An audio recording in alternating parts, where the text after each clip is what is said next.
Hi అండి. Video నచ్చితే వచ్చిన లైక్ చేసి సబ్స్క్రైబ్ చేసుకొని మన ఛానల్‌కి సపోర్ట్ చేసేయండి. సమ్మర్‌లో అయితే గార్డెన్ మెయింటైన్ చేయడం అంత ఈజీ కాదు. నాది పెద్ద గార్డెన్ ఏం కాదులేండి. నేను మామూలుగా గార్డెన్ ఉన్న వాళ్ళ గురించి చెప్తున్నాను అంతే. ఎంత వాటర్ ఇచ్చినా సరే మొక్కలు అంత తొందరగా రావు. అలాగే ఎర్రగా అయిపోతూ ఉంటాయన్నమాట. నేనైతే 2 రోజులు మిద్ది మీదకి రాలేదండి. మొన్న ఒక 10 డేస్, 15 డేస్ బ్యాక్.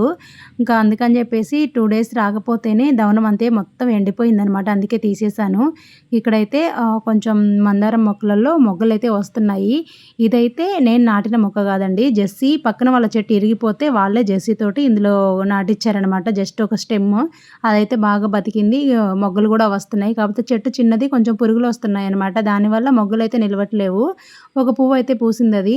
ఇందులో అయితే గోంగూర విత్తనాలైతే వేశాననమాట. ఆకుకూర ఈ మధ్య అసలు వేయట్లేను. ఈ మధ్య అంటే ఈ సమ్మర్ స్టార్ట్ అయిన తర్వాత అస్సలు వేయలేదనమాట. ఇప్పుడైతే అవే కొన్ని విత్తనాలైతే మొలిసాయి. నేనైతే గోంగూర విత్తనాలైతే వేశాననమాట. ఇంకా మెంతికూర కొంచెం వేద్దాం అనుకుంటున్నాను. కుండీలైతే ఖాళీ లేవు. కొంచెం ఈ పాత చెట్లు తీసేసి ఇంకా ఏదో ఒక దాంట్లో అయితే వెయ్యాలి. ఉన్నమాట చెప్పాలంటే పాత ఇంట్లో ఉన్నప్పుడు ఎంత బాగా ఆకుకూరలు పెంచేదాన్నో మీరు డైలీ నా వీడియోస్ ఫాలో అయ్యే వాళ్ళకైతే తెలిసే ఉంటుంది. ఉన్న ఈ 4 కుండీలలోనైనా సరే ఎప్పుడు పచ్చగా ఉండేది. ఎంత బాగా ఆకుకూర పెంచుకునేదాన్నో. ఇక్కడ వచ్చిన తర్వాత ఎందుకో తెలీదు గానీ ఆకుకూర పెద్దగా రావట్లేదు. అలాగే నేను కూడా కొంచెం వేయడం కూడా తగ్గిపోయిందనమాట. ఇరుగు పొరుగు ముచ్చట్లలో పడ్డామంటే మన పనంతా పోతుందనమాట పక్కకి. అలాగే అయింది నా ప్రాబ్లమ్ కూడా. ఈ ఇంట్లోకి వచ్చిన తర్వాత ముచ్చట్లేకి పోయినాయి. వీడియోస్ పెట్టడం తగ్గించేశాను. ఇంట్లో వర్క్ కూడా హడావిడిగా చేసుకున్నట్టుగా అనిపిస్తుంది.